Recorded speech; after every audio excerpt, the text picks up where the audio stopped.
దత్తాంశ నిర్వహణ సగటు రెండవ భాగం. అవర్గీకృత పౌనఃపున్య విభాజనం. పిల్లలు, మనం కొన్ని భవన నిర్మాణ ప్రాంతాలకు వెళ్ళి అక్కడ పనివారికి వాళ్ళకి తగిన పారితోషికం లభిస్తోందో లేదో, వాళ్ళ నెలవారీ ఆదాయం ఏ విధంగా ఉందో తెలుసుకోవాలి అనుకుందాం. 15 మంది నెలకి 6,000 రూపాయలు సంపాదిస్తున్నారట. 8 మందేమో నెలకి 5,500 రూపాయలు సంపాదిస్తున్నారట. 25 మంది నెలకి 5,000 రూపాయలు సంపాదిస్తున్నారట. 12 మంది నెలకి 8,000 రూపాయలు సంపాదిస్తున్నారు. మరి వీళ్ళందరి సరాసరి జీతం ఎంత ఉంటుంది?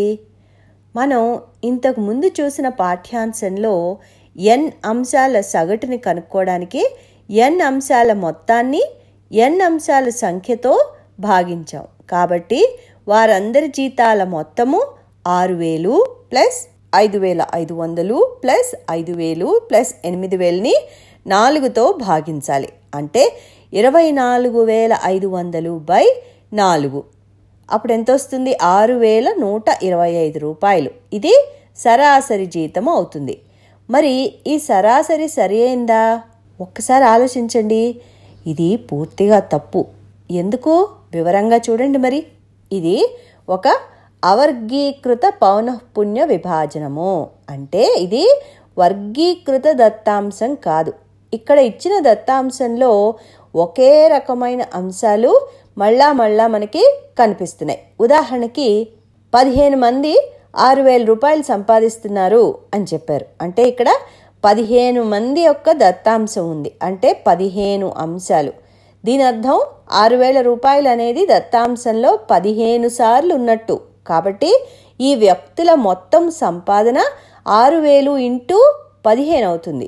ఇదే విధంగా 8 మంది సంపాదన 5,500 అంటే దాని విలువ 5,500 ఇంటూ 8 అవుతుంది. ఇక 25 మంది వ్యక్తులు 5,000 రూపాయల చొప్పున సంపాదిస్తున్నారు. వాళ్ళ మొత్తం ఎంత అవుతుంది? ఆదాయం 5,000 ఇంటూ 25, మొత్తం ఆదాయం అది. ఇంకా చివరిగా 8,000 ఇంటూ 12. ఈ మొత్తాలని కలిపితే మనకి అన్ని అంశాల సరి అయిన మొత్తము వస్తుంది. దాని విలువ 3,55,000 రూపాయలు. దీన్ని మనం ప్రశ్నించిన వ్యక్తుల సంఖ్య అంటే 15 ప్లస్ 8 ప్లస్ 25 ప్లస్ 12 60 మందితో భాగిస్తే సగటు మనకి ఎంత వస్తుంది? అంటే 3,55,000 డివైడెడ్ బై 60 అంటే దాదాపుగా 5,920 రూపాయలు. కాబట్టి ఈ సందర్భంలో ఒక్కొక్క సంఖ్య అనేక సార్లు పునరావృతమవుతోంది. కాబట్టి ఈ మొత్తంలో ప్రతి పదము 2 పదాల లబ్ధం అవుతుంది. మనం 6,000 రూపాయలని 15 సార్లు రాయడం కంటే దానికి బదులుగా 15 మంది వ్యక్తుల మొత్తం ఆదాయాన్ని 6,000 ఇంటూ 15 అని గుణించి సులభంగా కనుక్కోవచ్చు. ఇలాంటి సందర్భాల్లో సగటు కనుక్కోవడానికి ఇప్పుడు మనం ఒక కొత్త సూత్రాన్ని నేర్చుకుందాం.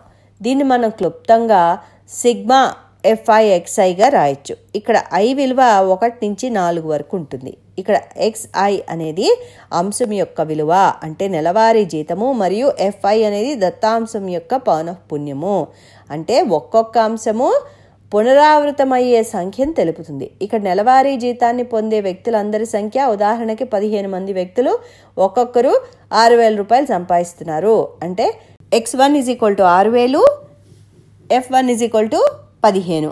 మనం ముందుగా చేయవలసింది ఏమిటి? F1x1 plus F2x2 plus F3x3 plus F4x4. ఈ ఉదాహరణలో సగటు X bar sigma FI/XI divided by sigma FI.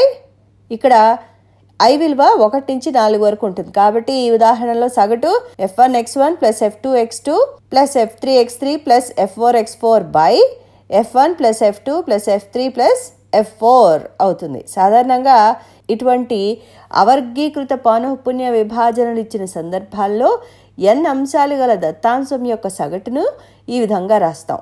Sigma FI/XI ఇక్కడ I విలువ 1 నుంచి n వరకు డివైడెడ్ బై అంశాల సంఖ్య అంటే పౌనఃపున్యాల మొత్తము. దీనిని X బార్తో సూచిస్తారు. కాబట్టి X bar sigma FI/XI by sigma FI. I 1 నుంచి n వరకు. పిల్లలు, ఇప్పుడు మీకు అర్థమైంది కదా? మరి మరోసారి చూసి సాధన చేయండి. తర్వాత పాఠ్యాంశంలో మళ్ళీ కలుసుకుందాం.